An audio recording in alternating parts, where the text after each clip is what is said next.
Hello everyone, welcome back to GraveTales.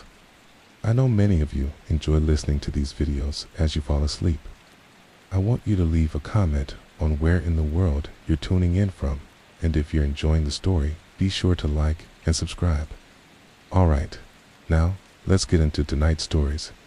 My dad was a quiet man, not cold, just private. He wasn't the type to sit you down and talk about his past or open up about his feelings. He showed love in little ways, like tightening the bolts on my bike before school, or making sure my nightlight always worked when I was little. But when it came to what he actually did for a living, I only ever got vague answers. He worked for the city. He was a photographer. That was all I really knew. He had a dark room in the basement, and a heavy black camera bag he always kept zipped tight. Sometimes I'd hear the hum of the red light under the door while he developed prints.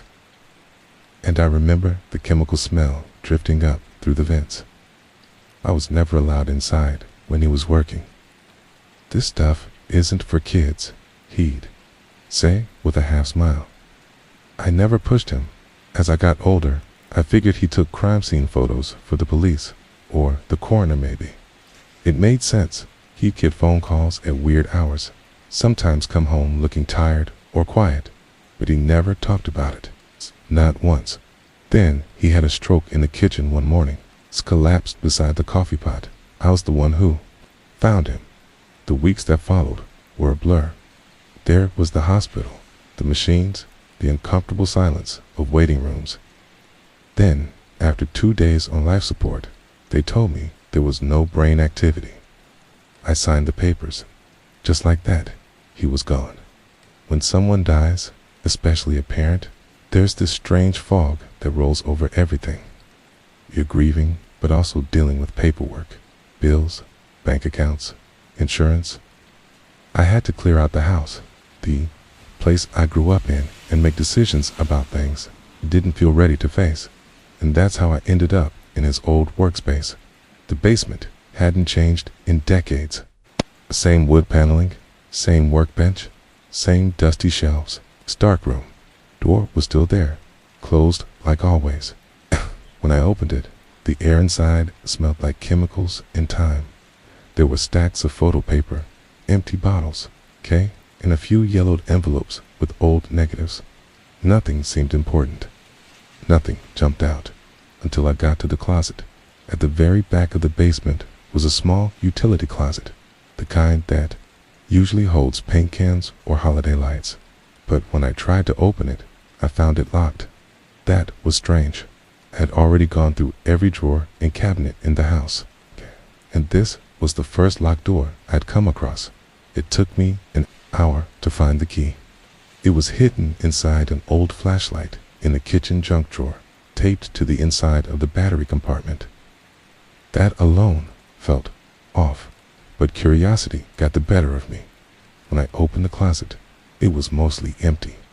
A few old coats, a broken vacuum, but tucked into the corner was a metal box, heavy, maybe the size of a shoebox, kind with a clasp and a little handle on top. There were no labels, no markings. I brought it upstairs, set it on the dining room table, and opened it. Inside were a dozen rolls of 35mm film. No writing on them, just black canisters with old, brittle plastic. They looked like they hadn't been touched in years. Beneath the rolls was a small, leather-bound notebook. I opened it carefully, The pages were filled with columns of dates and codes. No names, no locations, just things like the 11th of July, 84, BTWNR3, the 3rd of December, 89, RLGR4M, May 22nd, 93, JGCRD2. I didn't know what any of it meant at first. I figured maybe these were leftover work photos he'd never processed. Maybe some old job he didn't get around to finishing. I was about to toss them in with the rest of his work stuff and forget about it, but something about how they were hidden, how they were locked away, didn't sit right with me. Why would he go through the trouble of hiding these? Why the codes? The secrecy? And why had I never seen these rolls of film before? That night, I couldn't sleep. I kept thinking about those canisters.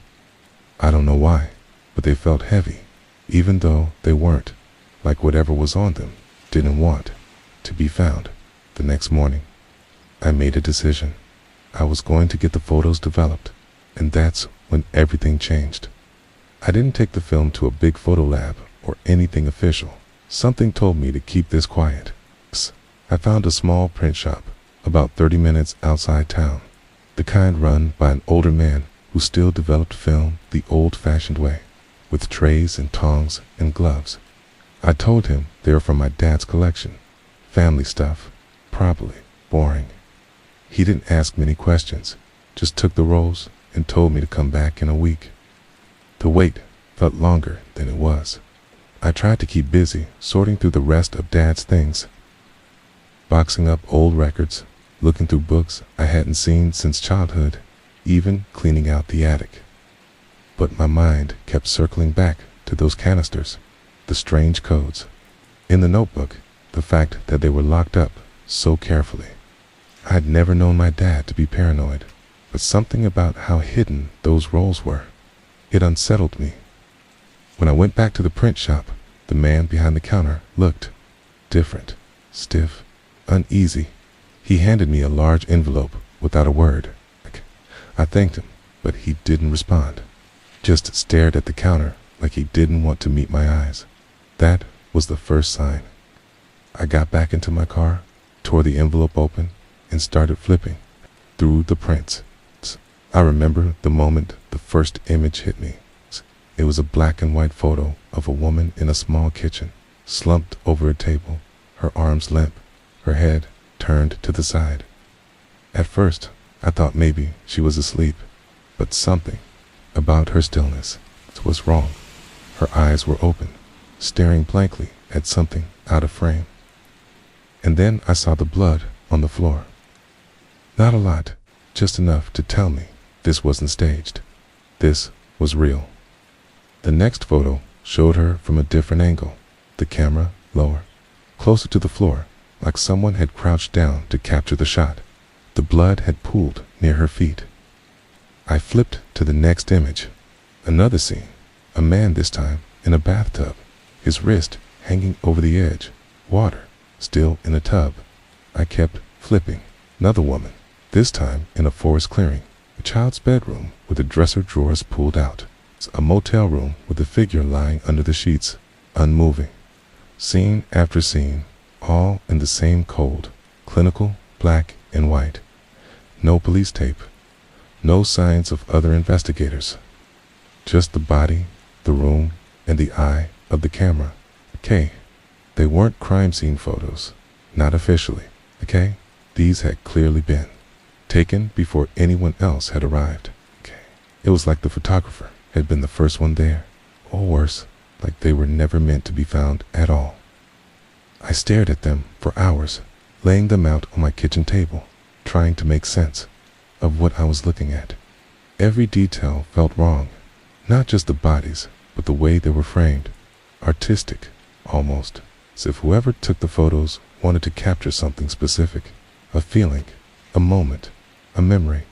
And the longer I looked, the more I noticed.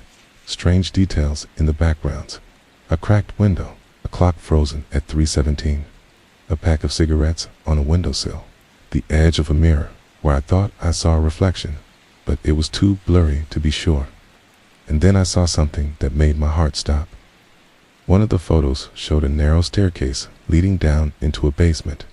I didn't recognize it. At first, just some old cellar with wooden steps and peeling walls, until I noticed the door at the top of the stairs. The trim, the shape of the knob, the old coat hook to the right of the frame. It was the basement in our old house, my childhood home, the one I'd lived in from age 6 to 16 before we moved across town. There was no body in the photo, just an empty stairwell leading down into darkness. But it was ours, no question. That was our basement, and I had never, in my entire life, seen that photo before. That night, I barely slept. I kept pacing around the house, glancing at shadows, listening for sounds that weren't there. I don't know what scared me more, the fact that my dad had taken these photos, or the possibility that someone else had. The notebook he left behind only added to the confusion. I went back to the strange code next to one of the dates, the 11th of July, 84, PTWNR3. I cross-checked the print. Envelope, that was the same roll the basement photo had come from. I started wondering what R3 meant. Row 3, room 3, route 3. None of it made sense. But I couldn't stop now. I had to see the rest of the rolls. All 12, if I could handle it. I called the shop again, but no one picked up. I drove down the next day, only to find it closed. Lights off, door locked, a handwritten sign saying closed until further notice. I never saw the old man again. No one in the nearby shops seemed to know what happened. It was like he just vanished. I had only one set of prints in my hands and 11 more rolls sitting in that metal box back at home. Whatever they held, I had to find out. Because one thing had become very, very clear to me. My dad wasn't just a man who took pictures of crime scenes, okay? He was taking pictures no one else was supposed to see. I didn't touch the rest of the rolls for a few days after that. I kept them in the metal box under my bed, locked and wrapped in an old flannel shirt, like I was trying to muffle whatever energy they gave off. It wasn't logical, I know. They were just film canisters, plastic and metal, okay? But they carried something with them. Wait, dread. I'd catch myself staring at the box from across the room, like it might start making noise. I was stuck somewhere between denial and obsession. I kept going back to the photo of our old basement. That image lived in my mind like a splinter I couldn't remove. I knew it was real, knew that space like the back of my hand. I remembered playing on those stairs, sliding down them on my stomach as a kid, feeling the splinters catch on my shirt. There had been a faint smell down there, like mold in old newspapers. That basement had always creeped me out, even when I was too young to know why. And now I had a picture, one I had never seen before, that placed someone down there, camera in hand, pointing their lens into the same darkness I used to run from. But it wasn't just unsettling, it felt personal, like my past had been photographed behind my back. I finally convinced myself to get the rest of the film developed, not all at once. I didn't want to take them to another shop. I couldn't risk the wrong person seeing what was on them, or worse, the right person seeing them and recognizing something I didn't. So I decided to do it myself. I bought an old developer tank and some basic chemicals from a guy selling vintage photo gear online. Watched hours of videos, read every guide I could find. It was clumsy at first. I botched 2 rolls. One came out completely black, overexposed, ruined. The other was too faint to see much. But then I got it right, and what I saw changed everything. These weren't like the first batch. They weren't all just crime scenes. Some were clearly staged. There was one photo of a woman standing in the woods, fully clothed, hands at her sides, looking straight into the camera. Not smiling, not posing, just staring. She looked tired. Behind her, trees stretched in all directions. No landmarks, no buildings. The next photo on the roll was the same woman, lying face down in a clearing, her arms positioned neatly beneath. Her, it looked too clean, too arranged. It's like a scene someone had put together. And yet her clothes were the same. Her hair was the same. Same shoes, same jacket. The timestamps on the negatives were only minutes apart. I kept going. Another roll showed what looked like the inside of a motel room. Ugly wallpaper, mustard-colored. Bedspread. Man sat at the edge of the bed, his hands on his knees. There was something wrong with his eyes. Not fear, not pain, just emptiness, like he'd given up. The following frames were of the same room, empty now, with a single shoe, left by the bathroom door and a wet towel in the sink. Then I found one that stopped me cold.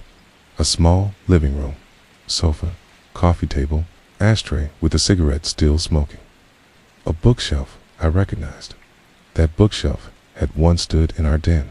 Dad had built it himself, stained the wood dark and carved his initials into the bottom shelf. I remember watching him do it, sitting on the carpet as a kid while he worked with a chisel.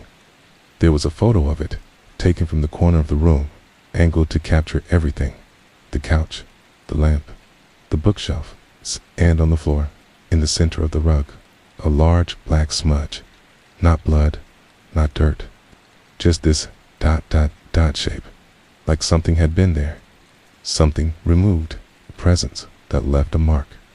I stared at that photo for hours, trying to tell myself it didn't mean anything.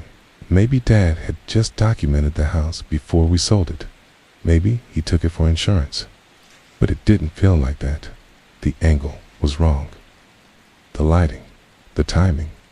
The more I developed, the more questions I had. I started organizing the photos by date, matching them to the strange codes in the notebook. It was the only clue I had. Some of the codes repeated, like WN and CR. Maybe locations, maybe victim types. I couldn't tell. One caught my eye. October 26, 91. RMCRD1. The date rang a bell. October 1991. I was 9 years old. I remembered that week clearly because my mom had taken me to stay with my aunt for a few days. I thought it was a fun trip. No school, new toys, pancakes every morning. But now, with this date sitting in front of me, I started wondering why we'd left so suddenly. Why Dad didn't come. Why Mom had seemed nervous. Had something happened that week. Something she didn't want me to see. I pulled out the roll marked D1, developed it, held my breath. The first image was a shot of our front lawn, the angle, taken from inside a car, like someone had been sitting outside, watching. The second image was the front door, halfway open, then our living room, then the hallway, then, and this made my stomach twist, my bedroom door closed. The next frame, the door open, my bed, my toys, the curtains I'd picked out with Mom, the Spider-Man lamp on the nightstand. Then another shot, closer to the bed. The covers were pulled down. The pillow had an indentation, like someone had been lying there. On the photo matched exactly with the time I remembered leaving for my aunt's house, which meant whoever took this photo came into my room right after we left, or maybe before. Maybe they were already there. I wanted to believe it wasn't my dad behind the lens. I really did. I told myself maybe he had documented the break-in. Maybe there had been a case, a burglary, something that explained it. The police were never called. No report. I checked.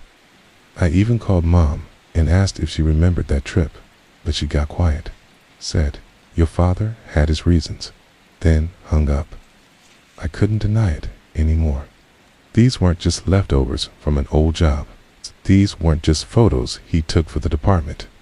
These were personal, secret, hidden for a reason. And the worst part was, the deeper I went, the more I started to suspect that not all of these people in the photos were strangers. Some of them looked familiar, like faces I'd seen in passing. A teacher, a neighbor, a woman who worked at the diner downtown. People who had, as far as I knew, simply moved away or quit or faded from view. I'd never questioned it. But now, I was starting to, because these photos weren't just evidence of crimes. They were timelines, memories frozen in film, and my father had been there for all of them, camera in hand, watching, recording, collecting. I don't know what made me go back to the old house. Maybe it was the photo of the basement. Maybe it was just the feeling that I'd missed something the first time I walked through it after Dad died. I had already sorted most of his belongings, boxed up what I wanted to keep, donated the rest. The house was nearly empty now. Echoes where furniture used to be. Dust gathering in corners like the place had finally exhaled after decades of being lived in. But the basement door still gave me that weird feeling, like when you remember a dream but can't place where it ends and real life begins. That door had always been off limits when I was a kid. Stay out of there, Dad used to say. It's where I work. And I listened, because back then his voice carried weight. Heat never yelled, but when he spoke like that, low and slow, you listened. Now, standing in front of it as an adult, the door seemed smaller than I remembered. The brass knob was still scratched, the same one I used to press my ear against as a kid, hoping to hear what he was doing down there. But the soundproofing had been too good. All I ever caught was the faint hum of machines or the occasional splash of water. I turned the knob. It was unlocked now. Its basement smelled like time. Not just dust and mold, but something older. Stale air, dried chemicals, maybe even decay. The light flickered when I pulled the chain, revealing concrete steps that descended into a familiar but shadowed world. Everything was still in place. His workbench, the red light bulb hanging. Over the developer trays, the shelves lined with empty chemical bottles. But this time, I wasn't looking at it like a child who'd wandered where they weren't supposed to.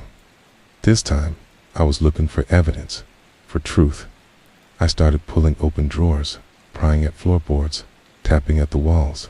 I searched, going through old camera lenses, negatives, kuta, and index cards with strange markings, initials, mostly short notes written in Dad's neat handwriting. C.R. Good Light, W.N. Late Afternoon, R.L. No response. I had no idea what any of it meant. Then I found the trapdoor. It was small, no bigger than a laundry chute, and hidden behind a false panel beneath the workbench. It's blended into the wood almost perfectly, but something about the way the grand curved rung caught my eye. When I pressed on it, the panel clicked and swung inward, revealing a square cut into the concrete floor. My heart started pounding, but I didn't stop. I pulled the door up. Beneath it was a ladder, metal and rusted, leading down into darkness. I didn't remember this from when I was a kid. I didn't even know it existed. I found a flashlight on the shelf, the same one Dad used to carry on camping trips, and climbed down slowly, each rung groaning under my weight. The air grew colder as I descended, and the smell got worse, not overwhelming. Just enough to trigger something instinctual. At the bottom was a small room, maybe 10 feet wide. The walls were concrete, and the only furniture was a rusted folding chair, an old camera tripod, and a corkboard nailed into the far wall. My hand was shaking when I shined the flashlight on it. There were photos pinned there, dozens of them. Some I recognized from the roles I developed, but others were new. Different angles, different moments. Some were taken at night, lit only by the harsh flash of the camera. Tired. Others had strange, blurry streaks through them, like the lens had captured movement. Every one of them showed someone alone, walking to a parking lot, standing at a bus stop, looking out a window. They weren't crime scenes. They were surveillance, observations. I took a step closer and realized that under each photo, Dad had written names. First names only. Karen, Lisa, Brian, Alex, Tina, and dates. Not dates of death. I know that now. Dates. He took the photos. Some of them spanned weeks. He'd watched these people, followed them, waited, and then it's nothing. The last photo in each sequence would be empty. A vacant street, a deserted room, a car with an open door. He hadn't just photographed crime scenes. He had stalked these people, captured their lives piece by piece, until they disappeared. My stomach turned. I wanted to run, but something kept me there. Maybe I needed to understand. Maybe I was afraid of what I'd find next. Cod turned to the far wall, where a set of dusty shelves stood. On them were more canisters rolls of film I hadn't found in the box upstairs. Dozens more, each labeled with a code and a date. Few had sticky notes attached with short, sharp messages. Unfinished. Try again. It's too dark. I couldn't believe what I was looking at. My father had documented people like they were animals. He'd tracked them, watched them, photographed them in private moments, and then they vanished, and he never said a word. Never showed remorse. Never even hinted at what he'd done. He just came upstairs every night, kissed me on the head, and asked how school was. I left the basement that night without taking any of the photos. I locked the door behind me, turned off the lights, and sat in the kitchen until the sun came up. I didn't cry. I couldn't. It was like the part of my brain that handles emotions had short-circuited. All I could think about was the woman in the woods, the man in the motel room, the photo of my own bedroom. I thought about all the times my dad had come home late, the times Mom had gotten quiet for no reason, the weeks we went to stay with relatives just because. I started to wonder how many times he'd come close to being caught, and how many people had turned a blind eye because he was quiet, helpful, a nice guy with a camera. How many of his co-workers suspected something and said nothing? How many of those photos had been taken while I was asleep upstairs, dreaming the harmless dreams of a child who believed their father was a good man? And then another thought hit me. A horrible, undeniable thought. What if I wasn't just his child? What if I was a project? What if he kept me alive, not out of love, but curiosity, like all the others? What if I was just another photo, waiting to be taken? I didn't go back to the basement for a while after that. I couldn't. It felt like standing on the edge of something bottomless, something that pulled at me every time I got too close. I kept the door locked and tried to pretend it wasn't there, but of course, that didn't last. You can't unsee what I saw. You can't forget a room full of photographs of people who never came home. So I did the only thing I could think to do. I started looking into my dad's official records. If he was a crime scene photographer, then there should be paperwork, assignments, logs, reports, something he'd worked for the county sheriff's department for nearly 30 years, which I thought would make it easy. But when I called, I got passed around from desk to desk records, human resources, archives, back to records again. Everyone was polite, but no one had any real answers. We have limited digital files before 2005. That would have been pre-system merger. You'll need to fill out a formal request. I did all of that. I submitted documents, emailed, scanned forms, even visited the office in person. The woman at the front desk was kind, a little surprised to hear my father's name.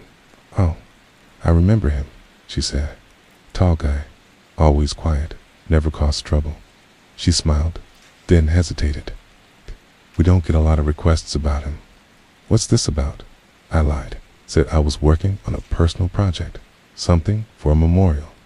She nodded, made a copy of my ID, and told me she'd see what they had in the vault. A week later, I got a manila envelope in the mail. Then, inside were a few sheets of paper, a summary of my dad's employment. Date of hire, 1976. Role, forensic photographer, part-time. Later promoted to full-time, assigned to crime scene documentation, evidence cataloging, photo archiving. No complaints on record. No disciplinary action. Retirement paperwork filed in 2003.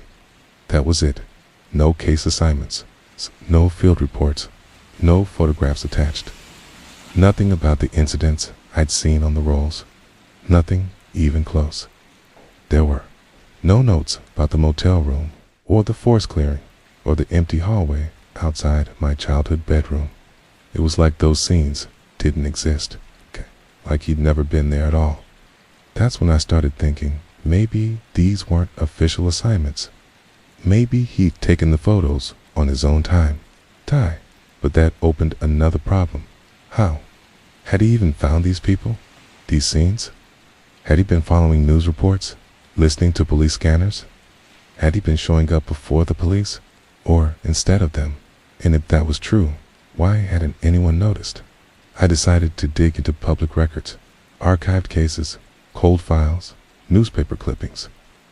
I spent hours at the library downtown, sifting through microfilm and digitized crime reports. I even paid a monthly fee to get access to subscription-only databases used by amateur investigators. I searched for every date listed in my dad's notebook, every name I could match from the photo labels. I cross-referenced the locations, possible victims, disappearances, accidents, suicides. The results were confusing. Some matched, sort of. A woman found dead in her apartment in '85, ruled an overdose. A missing person report for a man who vanished after leaving a bar in '88. A teenage girl listed as a runaway in '91, never found. But here's the thing, in every case that came close to matching one of the photos, the official reports were vague, unsolved. Sometimes there were no follow-ups at all. A lot of them never even made the local papers. Some didn't have names released. A few had no known next of kin, and after a few weeks or months, they were forgotten, but not by my dad. He had found them, tracked them, photographed them, and for some reason, saved those photos in a locked box in a basement only he had access to. I started mapping out the scenes, putting pins on a large corkboard I hung in my kitchen. Red pens for photos I had, blue pens for newspaper articles, yellow pens for cold cases. The pattern started to form quickly. Every incident took place within a certain range, no more than 50 miles from where we lived. They clustered around bus stations, cheap motels, trailer parks, woods, along highways, places where people could disappear easily, places no one looked twice at. It was like he had a hunting ground. That's what it started to feel like. Not like a job, but like a ritual. Circuit. He traveled again and again. Some years had gaps, but others were packed tight, 4 or 5 victims in a 6-month period. I found one cluster in 1993 that lined up perfectly with a stretch of nights. I remember Dad coming home late again and again, always tired, always quiet, always smelling like stale coffee and rain. Right. At the time, I thought he was just working. Over time, now I wasn't so sure. I started sleeping with the lights on. I couldn't stop thinking about the fact that my father had hidden this from everyone, not just the world, but from his own family. Had Mom known? Had she suspected? She'd always been nervous when I asked about his job. I remember once, when I was about 11, I found a small photo in a laundry basket.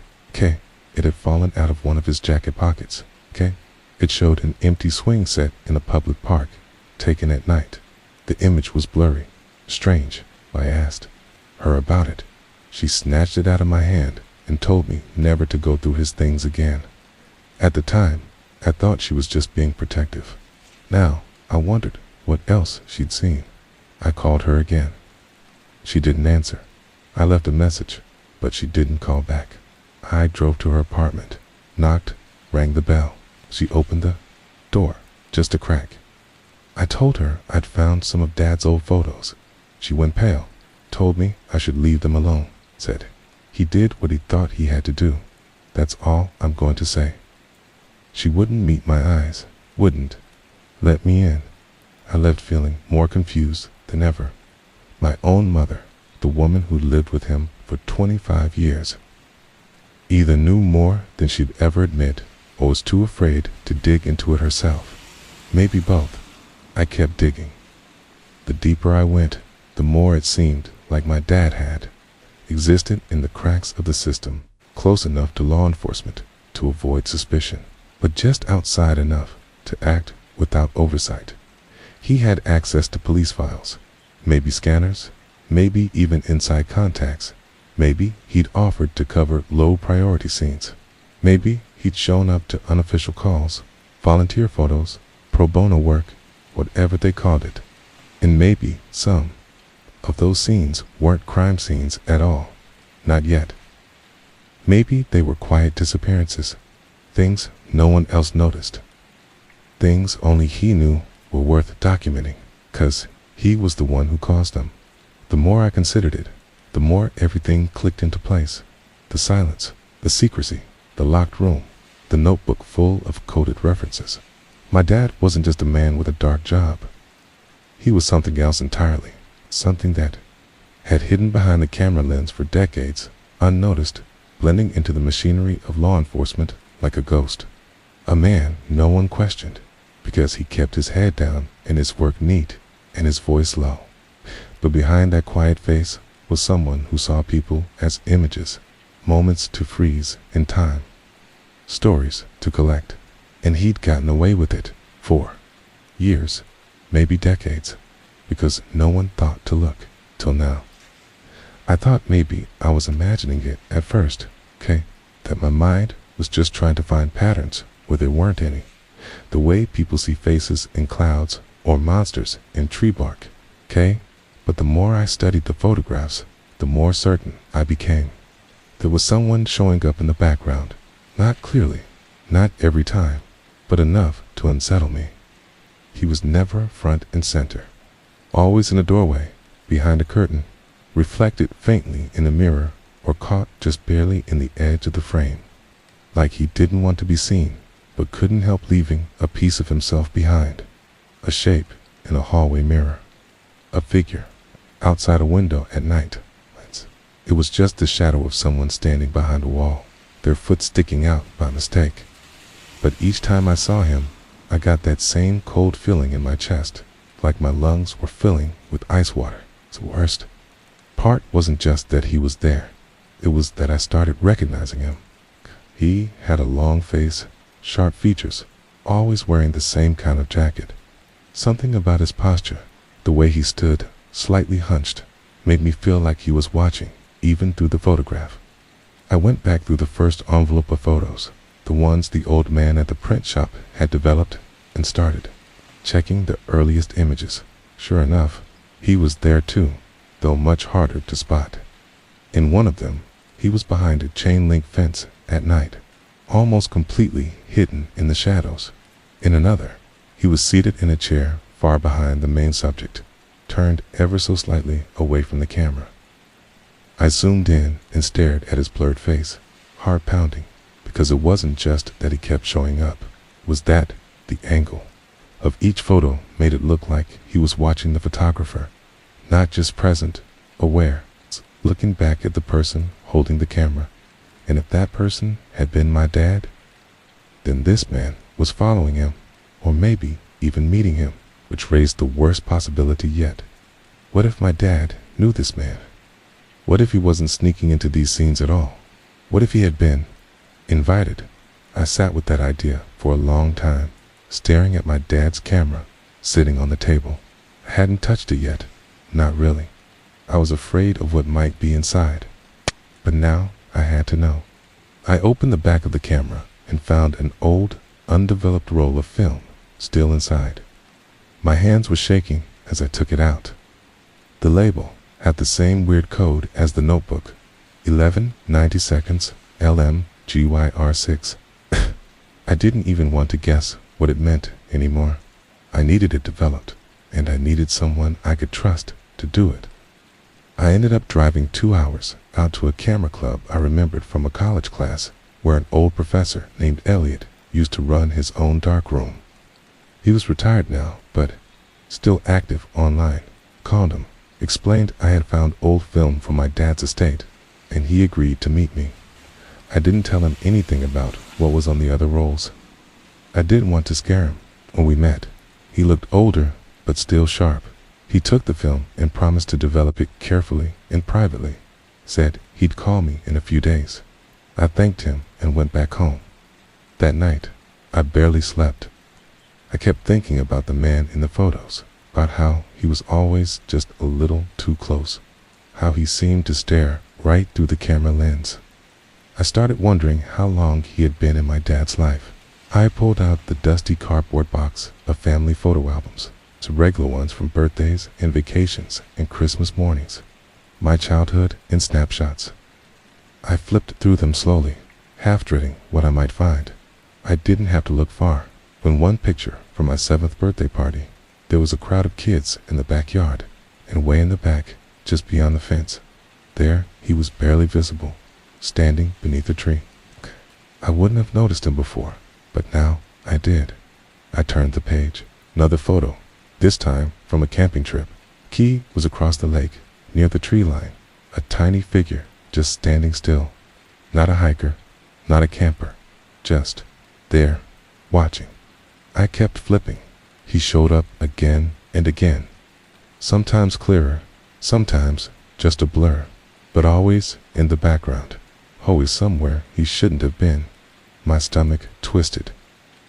This man hadn't just appeared in my dad's strange rolls of film. He had been around my family for years, my whole life, and I had never seen him, or maybe I had, and just never really noticed. I sat on the floor, surrounded by albums and prints, a sick, dizzy feeling building behind my eyes. I thought I knew my dad. I thought he had been just a quiet, slightly distant man who worked a grim job and kept to himself. But now, I wasn't sure of anything. Who was this man in the photos? Why did he keep showing up? And what did he have to do with my dad's secret film rolls? The next morning, Elliot called. He didn't sound like himself. His voice was tight and shaky. He asked me to come over. When I got there, he handed me a fresh set of prints, but he wouldn't even look me in the eye. He just said, "I don't know what your father was involved in, but you need to be careful." Then he closed the door. I walked back to my car and opened the envelope.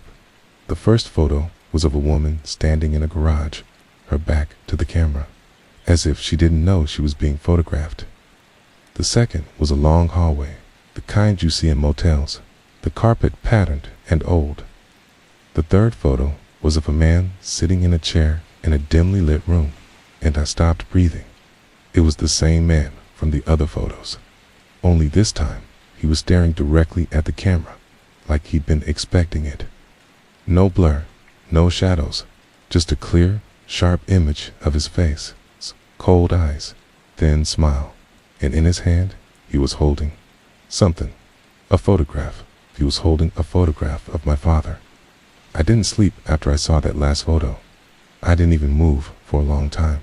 I just sat in my car, parked in the shade outside Elliot's house, holding the envelope in my lap and staring at the picture of the man, the same man who had been haunting the edges of my dad's photos for decades, now fully visible, in focus, and staring straight at me, at us, at the camera, at whoever was taking the picture. His eyes didn't look like normal eyes. Terror was something blank. In them, not lifeless exactly, but flat, like the color had been drained from them. Behind him, the room was painted red, not a warm red like brick or rust. It was a sickly, oversaturated red, like fresh blood lit under a flickering fluorescent bulb. The walls were red, the floor was red, the chair he was sitting in was red, and in his hand he held a photo of my dad, a younger version of him, probably in his 30s, looking gaunt and exhausted, eyes dark with bags, hair unkempt, like he hadn't slept in weeks. He wasn't smiling. He looked like someone being held hostage, but trying to act normal. That's what disturbed me most, the performance in his expression. The subtle tension in the corners of his mouth, like he'd been told, smile, say, cheese. I kept flipping through the rest of the prints from the roll Elliot had developed, and they only got worse. One showed a woman's bedroom, a familiar one. I blinked hard, trying to place it, then realized it looked nearly identical to my mother's old bedroom, down to the pale green curtains and the floral comforter I remembered lying on as a kid. But there was something different about it. Lighting was off, more sterile, like it had been artificially recreated. A prop room, a replica. In the center of the bed sat a doll porcelain, old, cracked in places, with a small paper tag pinned to its dress that said, "Number 31994. I stared at that number for a long time. The next photo was a kitchen. Again, eerily familiar, but just slightly wrong. The layout was the same as the one from our old family house, but the items were too perfect, too staged. No real wear, no clutter. It's like a movie set built to imitate a real space, but without any of the life. Then came the photo that made my stomach twist so violently I thought I might throw up. It was a wide-angle shot of a basement, cement floors, a drain in the center, unfinished walls with wooden beams and hooks mounted in rows on the far side. On those hooks hung clothing, all women's clothing, neatly arranged by size, as if someone had been cataloging them. Shoes underneath, a name scribbled in black marker above each hook. I recognized two of the names. One was LM, which matched the label on the film roll. The other was TR, my mom's initials. The room was lit with a single overhead bulb casting a long, lonely shadow across the concrete floor, and in that shadow stood a figure facing away, barely visible. I didn't need to see his face. I knew who it was. I put the photos back in the envelope, hands trembling, and drove home in silence, my knuckles white on the steering wheel. I didn't play the radio. I didn't call anyone. I just kept seeing that red room behind my eyes, the man's empty gaze, my dad's haunted expression in the photo he held, those hooks in the basement lined with names like trophies. I got home and locked every door and window in the house. I don't know why. Maybe I thought that just touching those photos had made something follow me. Or maybe I was afraid that the man wasn't just in the photos anymore. That maybe he never had been. That maybe my dad hadn't just photographed this man. Maybe he had worked with him. Or worse, maybe he had been part of whatever this was. I pulled the notebook back out, the one I had found with the photos, and started scanning through every entry. The handwriting had changed halfway through, slightly more rushed, shakier. The early pages were clinical, like reports, but then it got personal. There were entries like, didn't expect her to scream that loud. Need to find quieter location next time. And he said he wanted out. I said he knew too much. I think he believed me. That was when I realized something. This wasn't my dad's handwriting. It's not in the second half. The first part might have been his, sure, but the later pages were someone else entirely. Someone with worse penmanship, sharper strokes, more manic. Was this man keeping his own records? And had my dad gotten his hands on them somehow? Or had he helped write them? One page stood out. It was covered in small Polaroids, taped in like a scrapbook. Each one was of a door, different styles, different materials, but all labeled Red Room with a number. Red Room number 1, Red Room number 2, all the way to Red Room number 13. I knew what that meant. The room from the photo, the blood-colored one, was one of many, a set, a pattern. I remembered my dad sometimes leaving late at night when I was a kid, always saying it was a last-minute assignment. I used to think he was just tired. But what if he wasn't just documenting scenes? What if he was preparing them, staging them? Or worse, what if he'd been involved in choosing who went into those rooms?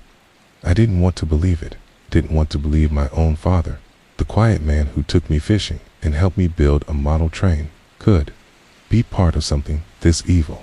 But the photos didn't lie. The notebook didn't lie. The look on his face in that picture the man was holding, it wasn't fear, it wasn't guilt, it was resignation, like he'd known this would come out someday, that I would find it, that I would know. There was a final envelope in the camera bag I hadn't opened yet. It was sealed with wax, old and brittle, stamped with the letters PR, and a date, October 1996. I sliced it open with a kitchen knife and pulled out a single undeveloped strip of negatives. No labels, no notes, just the strip. I held it up to the light and froze. There were 5 photos. Each one clearly showed a person sitting in a chair in that red room, and the last one was of me. I didn't develop the strip of film right away. I couldn't. Just holding it in my hand made me feel sick, like I was gripping something radioactive. My first instinct was to burn it, to make it disappear and pretend I'd never seen it. But some small, awful part of me knew that wasn't an option, 'cause the last frame, the one that showed me sitting in that red chair, lit in that terrible clinical red glow, wasn't possible. Not logically.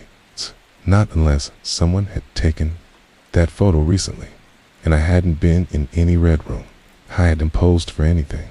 So how could there be a photo of me in a place I'd never been?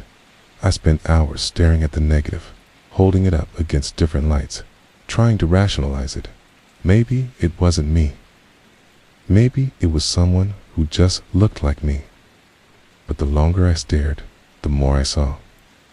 The same faint scar on my chin from when I fell off my bike in 3rd grade. The same crooked collarbone that always stuck out awkwardly in photos. The exact t-shirt I wore the day I opened my dad's old camera bag. The black one with the faded wools, "Don't lose sleep" logo I bought from a thrift store a year ago. It was me. A photo of me in that chair that couldn't exist. Something about that broke me. It broke reality. The only person I could think to call was Elliot, and when he picked up, I heard panic in his voice before I even said anything. "Dude, where the hell have you been?" he asked. "I've been trying to call you since yesterday." I told him I found another role. I told him about the red room, about the basement photos, about the Polaroids, and the hook wall, and the labels, and the man in the chair. I didn't tell him about the photo of me. Not yet. I needed to confirm it myself. I asked him to meet me at his darkroom. He hesitated, said he wasn't sure if we should keep going. "Maybe it's time to report this," he said. "Okay. Who?" I asked. "Who the hell is going to believe any of this?" "You saw the guy in the photo. You saw the names." After a long silence, he agreed. "One more roll," he said. "Then we decide what to do." "Okay." I brought the envelope with the wax seal, and we met at his studio that night. The entire time the film soaked in the developer solution, I couldn't sit still. Kept pacing the floor, hands shaking. The memory of that red room seared into the back of my brain. It smelled like chemicals and mildew in there, and something about the dim red safety light made me feel like I was already inside one of those rooms. When the images finally appeared, Elliot didn't say anything for a long time. Okay, just stood there, hunched over the tray, staring down at the photos as they slowly came to life. When he finally looked up, his face was pale. "These weren't taken in the 90s, he said quietly. "What do you mean?" I asked. "The film stock. It's modern, manufactured in 2020. These were taken recently." That made my skin crawl. I leaned in to look. Each photo was more terrifying than the last. Frame 1 showed a woman in her 20s, tied to the red chair, duct tape over her mouth, her eyes wide with terror. Frame 2, she was slumped over. Frame 3, she was gone, and the room was empty except for blood smeared along the base of the wall. Frame 4, that one was worse. The room had changed. New lighting, new furniture, but the same awful red. This time, the man was in it. The same man from the other photos. Gray hair, thin face, those hollow eyes, standing beside a mirror, taking a photo of himself in the reflection. And behind him, me, standing in the background, slightly out of focus, staring into the lens like I was watching from a distance. I didn't understand. Frame 5 was the worst. It showed the red room from a new angle. And this time, there were dozens of chairs, all red, all facing the same direction, like a theater, each one with a person seated in it, heads bowed. Some had masks, some didn't. And on the small, raised platform in front of them, the man was standing with his arms outstretched, holding a camera, pointing it back at them, or at us. I backed away from the photos, like they were on fire. How is this possible? I whispered. Is this real? Elliot looked at me, his voice low. This is either the best fake I've ever seen, or the most disturbing thing anyone's ever caught on camera. I didn't respond. My throat was dry. My skin felt like it didn't fit right. I was shaking all over, and suddenly I couldn't breathe. I ran outside and vomited in the alley. I could hear footsteps behind me, Elliot coming to check on me, but I waved him off. Don't, I said. I need a minute. I leaned against the brick wall and stared up at the sky, trying to remember who I was, trying to remind myself that I was still in the real world, that this wasn't a dream or some hallucination. But then my phone buzzed. No number, just a message. It said, "You've seen enough. Stop now, or you'll be next." My heart stopped. I showed it to Elliot, and he blanched. "This isn't random," he said. "This guy knows you're looking. He's watching you." I asked him how he could be so sure, and that's when Elliot said something that chilled me to the core. Because I got the same message an hour before you called. And then I found this, where he reached into his pocket and pulled out a Polaroid, and my blood turned to ice. It was a photo of me and him standing outside his studio that morning, taken from across the street, taken before I arrived. "That's not possible," I muttered. But it was.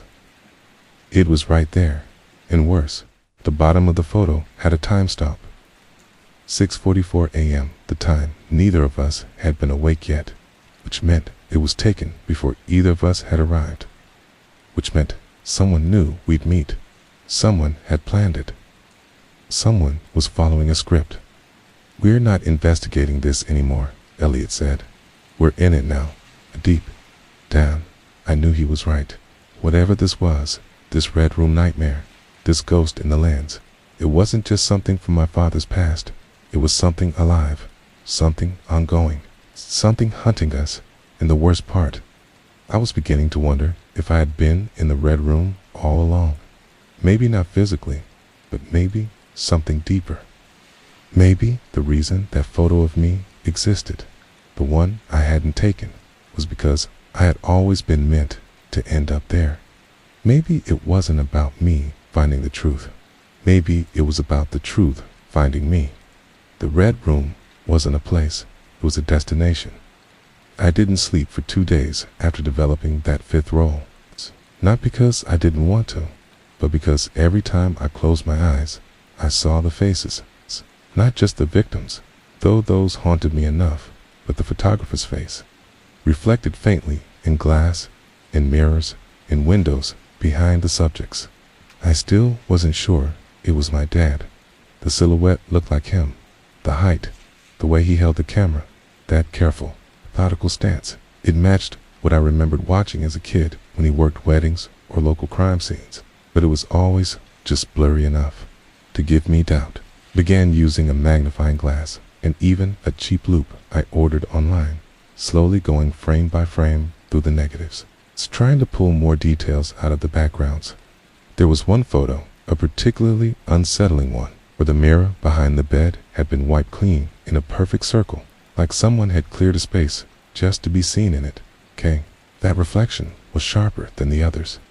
The photographer stood at an angle, camera raised, and there was a smear of light across his cheek. It looked like a scar. My dad didn't have any scars. That's what finally convinced me. Whoever was behind the lens might have used my dad's camera, his film, maybe even his name, but it wasn't him. Or if it was, then it was a version of him I never knew and never wanted to. By now, I had made a ritual out of developing the film. I'd wait until night when the house was quiet and I was sure I wouldn't be interrupted. I'd lock the doors, close every curtain, and run the water in the dark room I had pieced together in the basement. The red light buzzed faintly overhead, and the air always felt too still, like the film itself was holding its breath. On the 6th roll, I found photos of what looked like an abandoned church. The windows were boarded from the inside. The pews were crooked and dusty. In one frame, a figure in a hooded jacket sat at the altar, hands folded, like they were praying. But there were no other figures, no one else. And then the next photo showed the same church, but empty. The person was gone. The focus was off, slightly, like the photographer had snapped the picture quickly, almost in a panic. That roll had more than 30 photos, each one growing more erratic. At first, they were methodical, wide shots of the interior. Then, suddenly, the angles tilted. The shutter seemed rushed. Half-captured corners, flash glare, a foot mid-step, and then blackness. 4 frames in a row, nothing but darkness, like the lens cap had been left on, or the film was exposed to no light at all. That had never happened on the other rolls. It was like someone had panicked or run, and then it stopped. The rest of the roll was blank. No signs of damage, no overexposure, just nothing.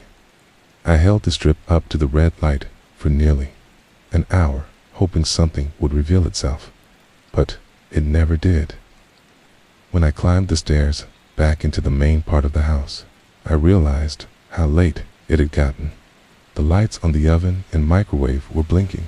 Power had gone out at some point, probably for only a minute or two. But that hadn't happened in years. I didn't think much of it until I passed the front window and noticed something strange. Across the street, one of the porch lights on the abandoned house, the one that had been empty since last winter, was flickering.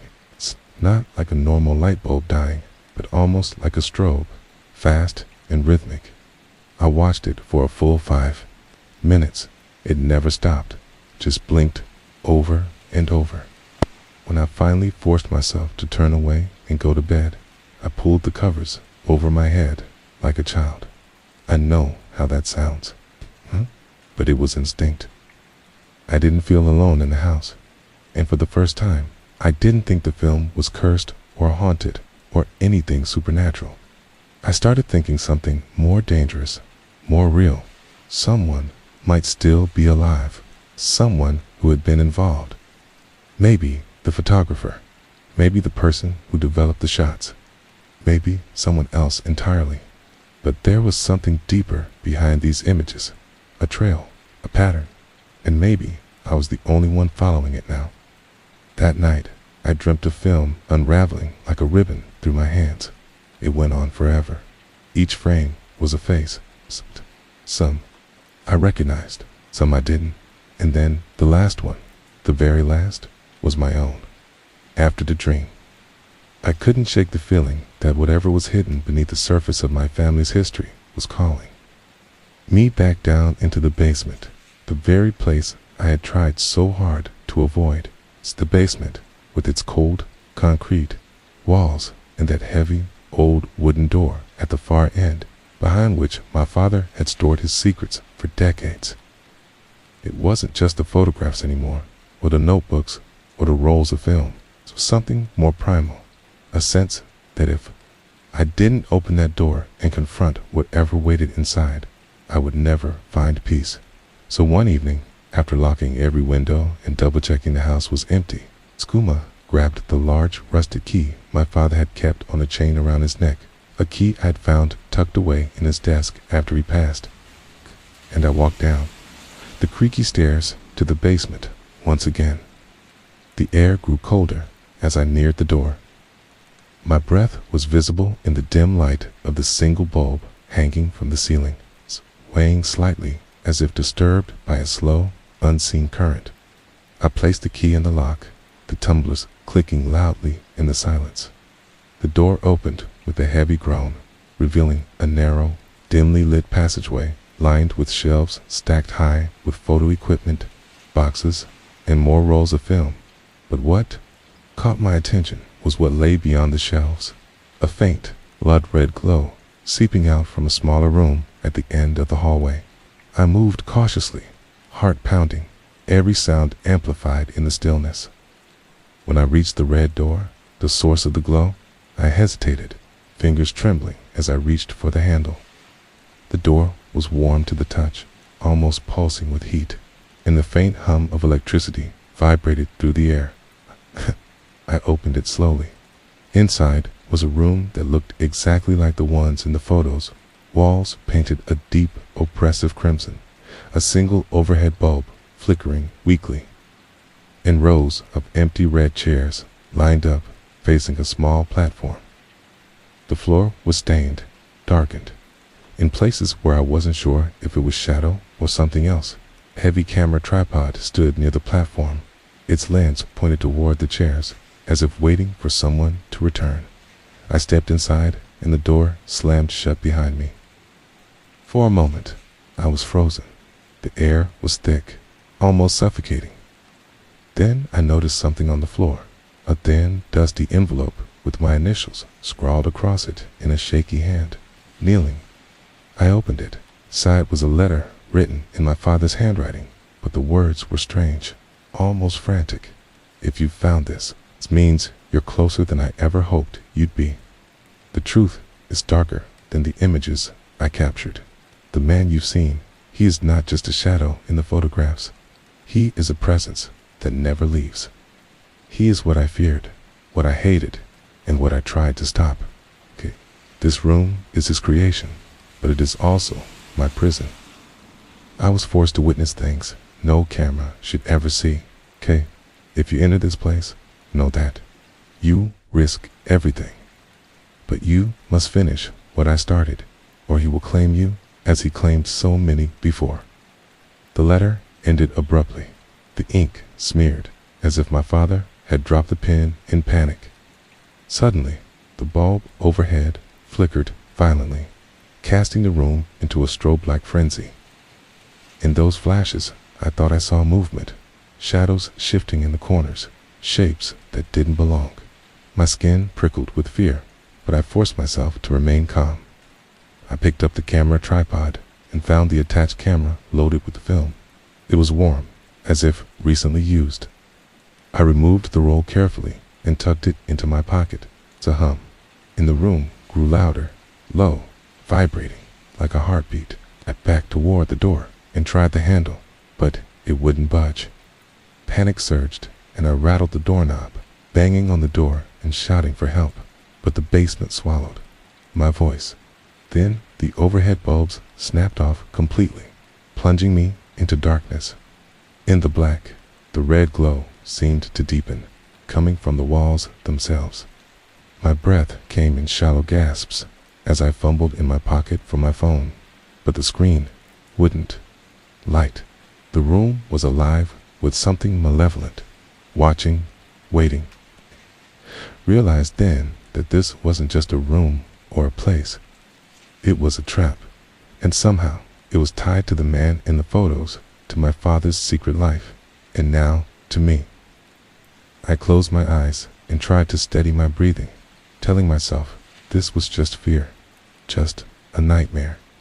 But deep inside, I knew the truth was something far darker, something waiting just beyond sight. And no matter what happened next, I was already too far down the rabbit hole to turn back.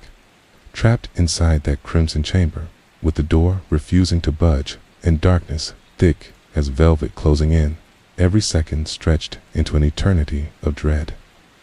My fingers trembled as I fumbled blindly for anything to help me escape, but the room felt designed to suffocate hope, each heartbeat pounding loud in my ears like a warning drum.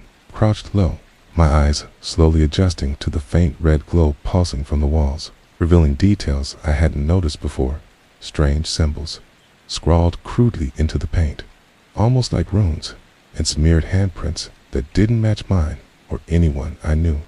The floorboards creaked underfoot, though there was no one else there, or so I thought. A sudden shuffle echoed from behind the far wall, freezing me in place. The silence that followed was heavier than before, thick with anticipation. I whispered my father's name, hoping for a sign, an echo, anything to remind me I wasn't alone in this nightmare. Then, just as my panic began to swell, my hand brushed against something cold and metallic beneath one of the chairs. Pulling it out, I found an old key, heavy and rusted, with a small tag attached that read, simply, for when you're ready. Hope surged, but the weight of what ready meant crushed me, ready to face what? The man in the photos. Twisted legacy my father left behind. I turned the key over and over in my palm, heart pounding, then slowly approached the locked door. My breath caught when the key slid in with surprising ease, the tumblers clicking open like a signal that I was meant to see what was beyond. I pushed the door open and was met with a narrow, winding staircase descending further into pitch black. No light, no sound, but the thudding of my own heart and the distant drip of water. I stepped down cautiously, every footfall echoing off damp stone walls.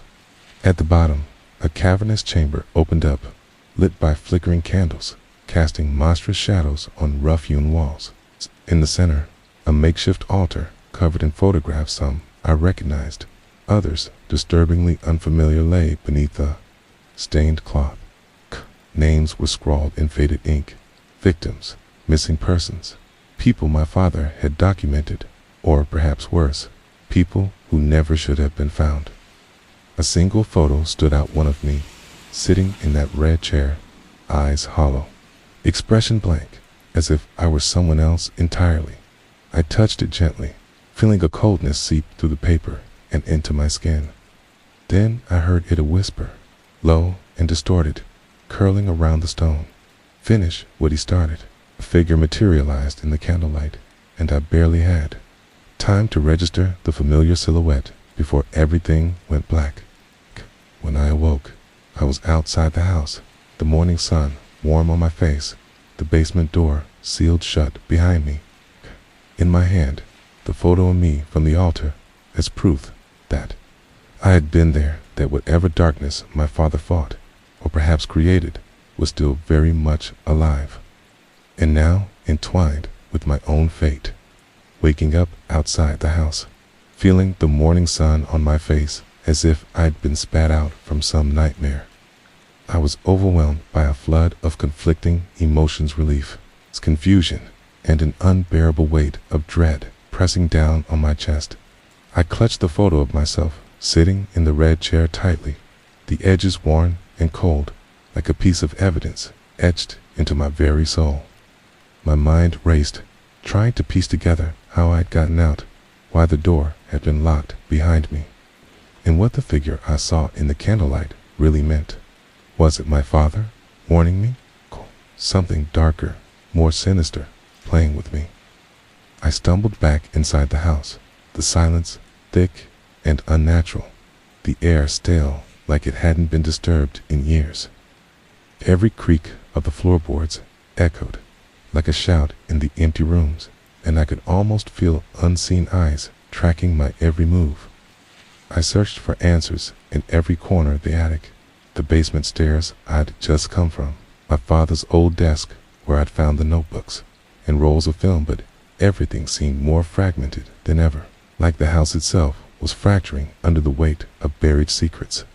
Then, buried beneath a loose floorboard near the fireplace, I found a small wooden box, dust-covered and locked tight. The key I'd found in the basement didn't fit, but the lock was brittle, and with a gentle twist, it gave way. Inside, wrapped in yellow paper, were letters handwritten, carefully folded, stained with time. As I unfolded the first one, the handwriting jolted me. It was my mother's. She wrote of fear of disappearing friends, of a shadow that haunted their lives long before my father's death. She spoke of the man in the photos, the one I'd come to know as a ghost in my family's history, and begged my dad to stop, to protect me and my sister.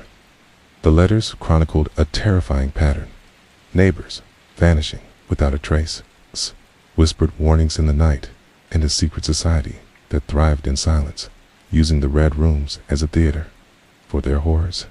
My heart pounded as I read the last letter, frantic plea written just weeks before she disappeared, warning that the man was no longer content with shadows, that he was coming for us all. Suddenly, the house grew colder. I heard footsteps, on the stairs. Not mine, not anyone I wanted to meet. I hid the letters and the photo deep in my jacket and moved to the window, watching the empty street. But then I saw him, the man from the photos, standing across the road, just beyond the lamplight. His hollow eyes locked on me. His lips parted in a slow, chilling smile, and he lifted a camera, clicking once, capturing me the way my father had been captured decades ago. The realization hit me like a punch to the gut. This nightmare wasn't over. It was only beginning, and I was trapped in the frame. After that chilling moment by the window, with the man standing in the street, taking my picture like I was some trapped animal in a cage, everything inside me screamed to run, to escape the suffocating grip of the house and the shadows that seemed to crawl from its walls. But I didn't move. Instead, I stayed frozen, heart hammering, eyes locked on the dark figure whose face was too pale, too still, too empty to be human. Then, just as suddenly as he appeared, he vanished, slipping into the fog that had begun to roll down the quiet street like a living thing. The street lamp flickered, casting long, trembling shadows, and the silence returned, heavy and oppressive. That night, sleep refused to come. Every noise, the creak of the floor, the hum of the heater, even the distant bark of a dog felt like a warning or a threat. I found myself pacing, clutching the photo of myself in the red chair like a talisman, trying to make sense of what I was trapped in. I started to piece together fragments from the letters, the photographs, and the memories my father had left behind. The red rooms weren't just spaces. They were stages. And with the victims, my family, and even me, were all unwilling actors in a twisted play directed by that man. It was a game to him, a sick ritual where he watched through the lens, framing terror and control like a puppeteer pulling strings. I thought about my dad and the notebook with its manic handwriting. Was my father a victim too, or a collaborator? The idea burned inside me, twisting my memories of the quiet man I knew with the darkness now engulfing his legacy. Then, one morning, the postman delivered a plain brown envelope with no return address. Inside, a single photo, glossy and fresh. The same man, standing beside a door painted the exact shade of red as the infamous rooms. But this door was open, and through it, I could just make out a figure sitting in the red chair. I held it up to the light, breath-catching, when I realized it was me, a gondola, exhausted, eyes hollow.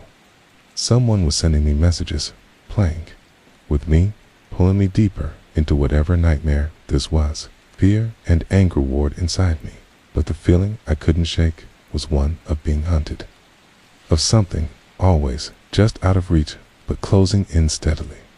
I started leaving my phone off, avoiding anyone who might track me, but the messages kept coming, text alerts with nothing but a camera emoji, strange knocks at the door in the dead of night, and once a photo slipped under my front door. A picture of my father, taken in that red room, staring at a camera like he was trapped in an endless loop of horror. It dawned on me that I wasn't the first to be pulled into this game. I wasn't even the first in my family. This was a cycle, a pattern stretching back decades, and the man in the photos, the watcher, was the center of it all. I realized the only way out was to find him, to confront the nightmare face to face, and maybe, just maybe, to stop the camera from clicking one last time. But with every step I took closer to the truth, the shadows stretched longer, and I understood that the watcher was waiting, watching, always watching, and that in this game, the final frame could be mine. The days that followed felt like I was slipping through cracks in time, caught in a loop I couldn't escape from. I started digging deeper into my father's past, desperate to understand how a man I thought I knew could be tied to something so horrific. I scoured old police reports, news archives, and local libraries, piecing together stories of disappearances and unsolved cases from decades ago.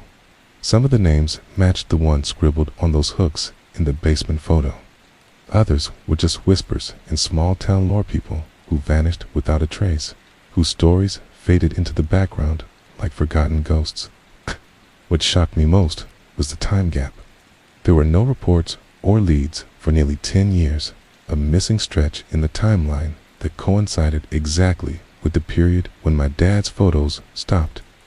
It was like he'd vanished too. I found a faded article from a local paper dated 1996, the same year my mother disappeared. The headline read, "Young woman vanishes, police stumped." The description was vague but chilling. The woman's name matched my mother's, and the details in the article made my heart freeze. She was last seen near an abandoned warehouse on the outskirts of town, a place locals whispered about but never visited. What terrified me more was a small note at the bottom. Police suspect connection to serial abductions linked to a mysterious figure known only as the Watcher. The Watcher is the very name my father's notebooks hinted at. The figure in the red rooms, the man I'd seen lurking in photos and shadows. I felt a cold rage boil inside me. How could my family have been tangled in this nightmare for so long without my knowledge? Why had my father hidden it all? Continued searching and discovered an old, dusty box hidden beneath the floorboards of my childhood bedroom. Inside were countless letters, photographs, and a diary belonging to my mother. Pages yellowed with age, but her handwriting raw and desperate. She wrote about fear, isolation, and her growing suspicion that someone was watching her, following her every move. She described a chilling encounter with a man who always appeared just beyond her sight. A man with hollow eyes who never spoke, but whose presence filled her with dread. Our last diary entries became increasingly frantic, detailing plans to escape, to protect me and my sister, in her hope that someday I would uncover the truth.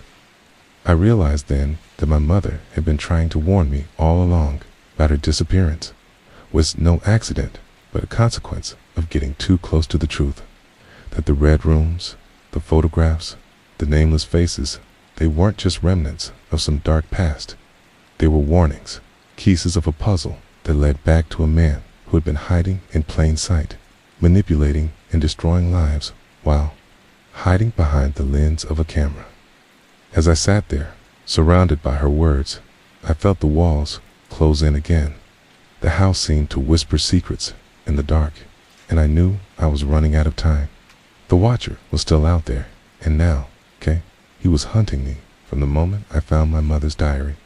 The world around me seemed to shift, the line between past and present blurring like wet ink bleeding across a page, but nothing unsettled me more than the phone calls. Tay started almost immediately, just after midnight. Always the same pattern. The phone would ring once, then twice, then hang up. No voice, no static, just silence on the other end, in that quiet, ominous pulse that felt like someone breathing. At first, I thought it was a prank or some glitch, but when I answered once, all I heard was the faint click of a shutter, like a camera snapping a photo. My heart sank. It was the Watcher. He was toying with me. One night, desperate for answers, I stayed awake, phone in hand, waiting for the call. When it came, I answered without hesitation. The line was dead silent for a moment. Then I heard Etta whisper, so faint I almost missed it. "Look deeper," it said. Then the line went dead. My mind reeled. What was I supposed to look deeper into? The photos? The diary? The basement? I scoured everything again. And that's when I noticed something I'd missed before a set of coordinates scribbled in the margins of one of my mother's diary pages, written in tiny, almost illegible letters.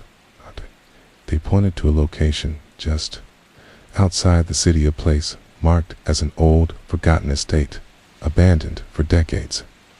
I knew I had to go there. The next day, I drove out to the coordinates, heart pounding, hands gripping the steering wheel so tightly my knuckles turned white. Key. The estate was exactly as described, crumbling, overgrown with vines, windows shattered, and the air heavy with decay. Inside, the floorboards creaked beneath my feet, and the smell of mold and rot was overpowering. As I explored, I found a hidden door in the cellar, partially concealed by debris. My breath caught as I forced it open, revealing a small, windowless room painted the same sickly red as the rooms in the photos. On the wall, scratched deep into the plaster, was a message: "You cannot hide from the lens." In the center of the room sat an old camera, its lens cracked but still ominous, pointing at an empty chair. I picked up the camera, and the battery compartment fell open, revealing a memory card. Back in my car, I inserted it into my laptop and gasped. The card contained hundreds of photos, images of the estate, the red room, and people I recognized, missing persons from years ago, neighbors, friends of my family. And then my blood ran cold. There were photos of me sleeping, walking home, even sitting at my desk, completely unaware. The watcher had been closer than I thought, watching me, always watching. I realized then that this wasn't just about uncovering the past. It was a hunt. Why, and I was the prey. After discovering the memory card filled with photos of me and countless others, the feeling of being watched became unbearable. Every creak in the house, every shadow shifting just out of sight, made my skin crawl. I began to notice subtle signs that I wasn't alone. The way the curtains would flutter when no window was open. The faint click of a camera shutter echoing in the stillness. It's a tiny red light of a recording device blinking in the dark corners of rooms where no one should have placed one. I started checking every room, tearing down smoke detectors, unplugging lamps, and scanning walls for hidden cameras. But it was like the house itself was alive with eyes watching me, tracking my every move. My phone, which I kept off to avoid the strange calls, suddenly lit up one night with a message from an unknown number. "You can't hide forever." The words were simple, but they carried a weight that crushed me. Panic set in, but I couldn't run, not yet. I needed to understand who was behind this and why. I dug deeper into my father's notebooks and the letters from my mother, piecing together a chilling timeline. It became clear that the man in the photos wasn't just a voyeur. He was a predator, obsessed with control and documentation. The red rooms were his arenas, places where he enacted his twisted rituals and captured his victims' last moments on film. But the worst part was realizing that my family wasn't just collateral damage. We were his targets, my mother's warnings, my father's silence, and the cryptic notes were all attempts to shield me from a fate that had already begun to close in. I confided in Elliot, who had been my only ally, and together we decided to set a trap. We installed our own cameras, tracing every movement, every sound. One night, as we watched the live feeds, the watcher made his move. A shadow slipped through the yard, silent as a ghost, approaching the house with deliberate steps. The cameras caught him, the man with hollow eyes, carrying an old camera, the same that had haunted my nightmares. He moved with an unnerving .com, as if he owned the darkness itself. Elliot and I prepared to confront him, but when we opened the front door, the house was empty. No sign of the intruder except for a single Polaroid on the doorstep. I picked it up, hands trembling, and stared. The photo was of me, sitting in the red chair, eyes vacant, framed perfectly by the cruel glow of that cursed room. The realization shattered me. The watcher was not just a man. He was a force, a presence, woven into my life's fabric, pulling strings I couldn't see. And now the final act was beginning.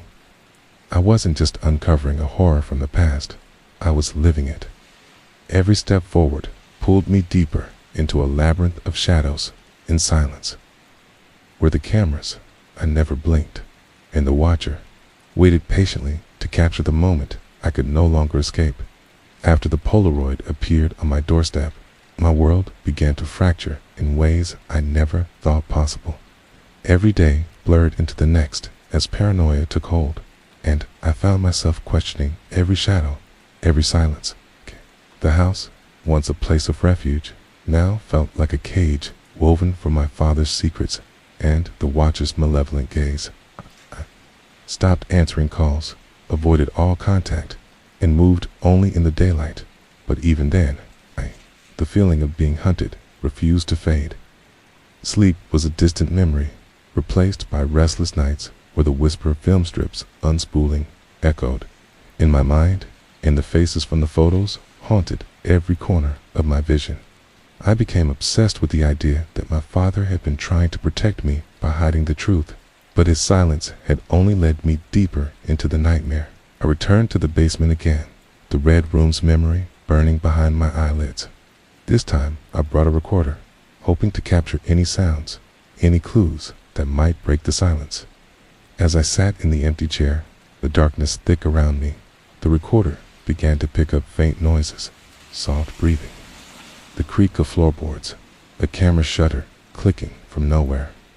My skin prickled with terror, but I stayed, desperate to understand the watcher's presence. Then the voice came through the recorder, low, distorted, but unmistakably my father's. "You're closer than I thought," it whispered, "but be careful. Some secrets don't want to be found." The tape went silent. I dropped the recorder and ran from the basement, heart pounding so loud I thought it would burst, till outside the world felt too bright, too loud. The watcher was closing in, and I was running out of time. I tried to tell Elliot everything, but even he looked shaken, his face pale as he listened. We realized that the watcher wasn't just watching through cameras. He was watching through us, through our fear and our memories. It was as if the house itself had become a lens, focusing his dark attention until there was nowhere left to hide. Days later, a package arrived with no return address. Inside was a single frame from an old film reel, a photo of my sister, smiling, alive, taken years after we believed she'd vanished. Alongside it was a note. "She's waiting. Will you come?" The question hung in the air like a curse. I knew then that the watcher's game was far from over. It was a twisted invitation to step deeper into the shadows, to confront the past that had stolen so much from my family. And despite every warning, every fear, I knew I had no choice but to follow. The photo of my sister was like a blow I never saw coming. The image, crisp and haunting. Her eyes, bright but hollow, as if she was trapped behind a veil no one else could see. I stared at it for hours, unable to turn away, unable to accept that she might still be out there somewhere, caught in the same nightmare I was just beginning to escape. The note was an invitation and a threat all at once.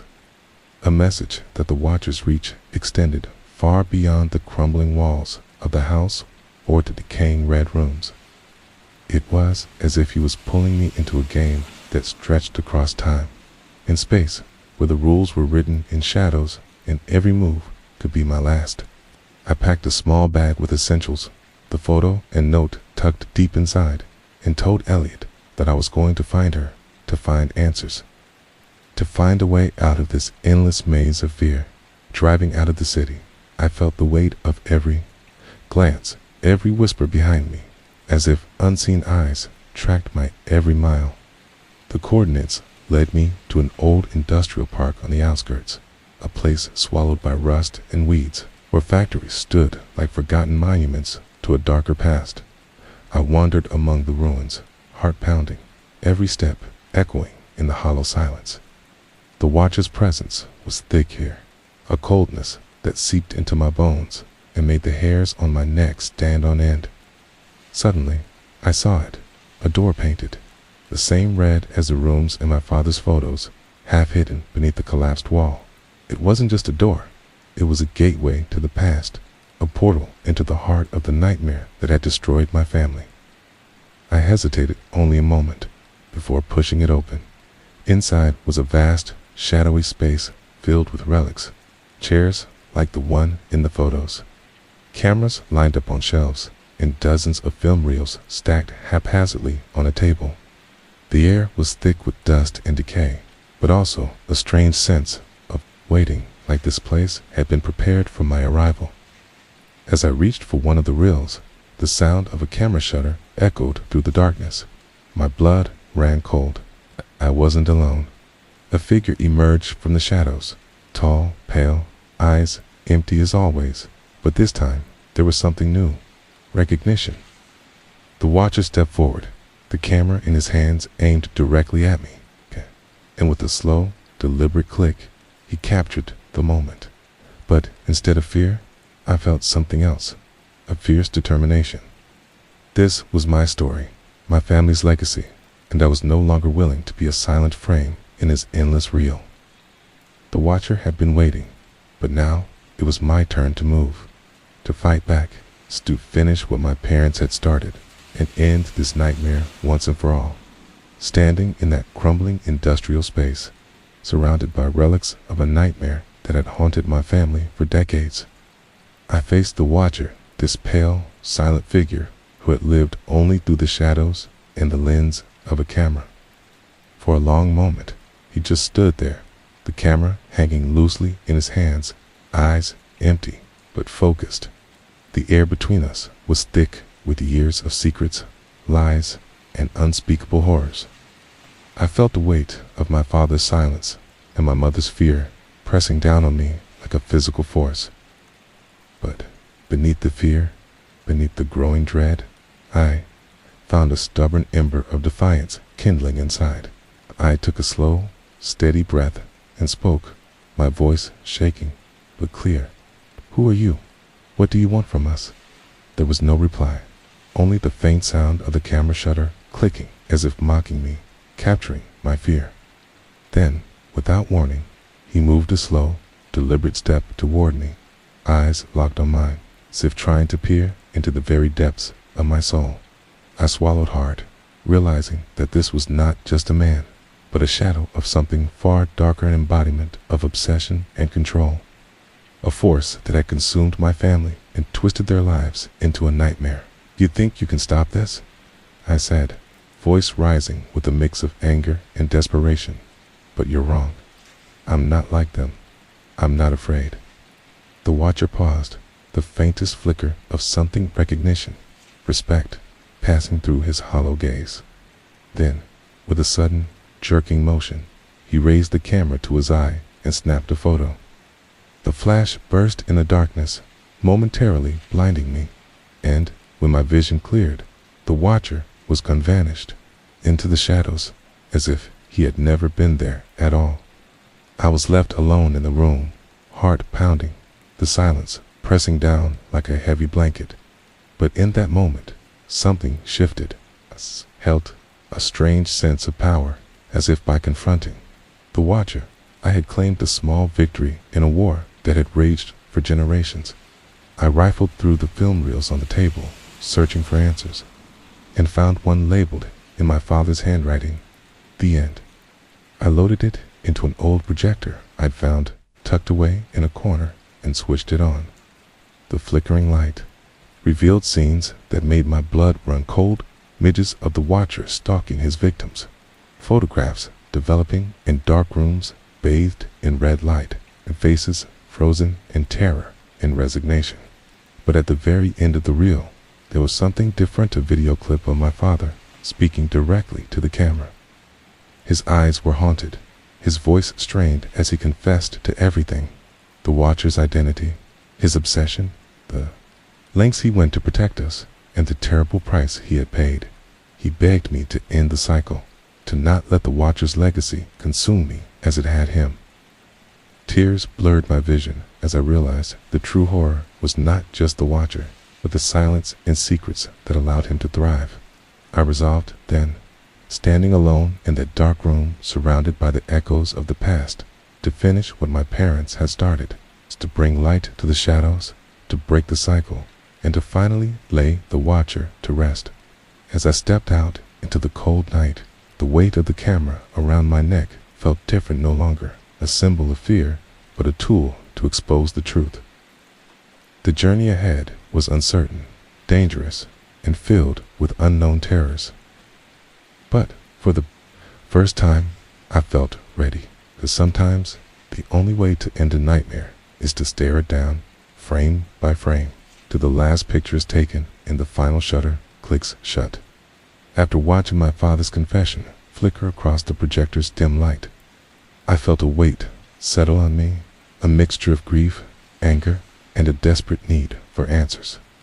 The man who had haunted my family's darkest memories was no longer just a shadow or a name in a diary. He was a real, terrifying person who had woven himself into every corner of my life. But to end this nightmare, I had to know more. I pored over every photograph, every piece of film, searching for clues the watcher might have missed. Among the grainy images, I found patterns, the same locations, the same faces, the same red chair that appeared again and again, like a twisted signature. I realized the watcher had a system, a ritual. His killings weren't random. They were performances, staged horrors captured on film to feed some dark obsession. I reached out to a retired detective who had once worked with my father. At first, he was hesitant, but when I showed him the photos and the letters, his face paled. He told me stories no one else had spoken of a case that had haunted his career. One that involved missing people, anonymous tips, and a suspect who had always slipped through the cracks. My father's name had come up in the investigation, but as a witness, not a suspect. Yet, the detective admitted there were rumors, whispers, of a man who had photographed his victims, not to help solve the crimes, but to preserve them forever. The pieces fell into place. My father had been trapped, coerced into becoming the watcher's eyes, forced to document horrors he couldn't stop. And my mother, she had tried to break free, but paid the ultimate price, armed with new information. I felt both empowered and terrified. The watcher wasn't just a figure from the past. He was alive, active, and closer than ever. I decided to return to the house, the heart of this twisted web, to search for any final evidence my father might have left behind. As I explored the attic, I discovered a hidden compartment beneath the floorboards. Inside was a small, locked box containing a diary in my father's handwriting, his private confessions and memories, unfiltered and raw. He wrote about fear, guilt, and the unbearable burden of silence. He confessed that the watcher was a man named Gabriel Crane, a name that sent chills down my spine. Crane had been a respected photographer before descending into madness, obsessed with capturing fear itself. My father had tried to expose him, but was silenced by threats and fear for our family's safety. Now armed with the truth and my father's final words, I knew what I had to do. I had to find Gabriel Crane.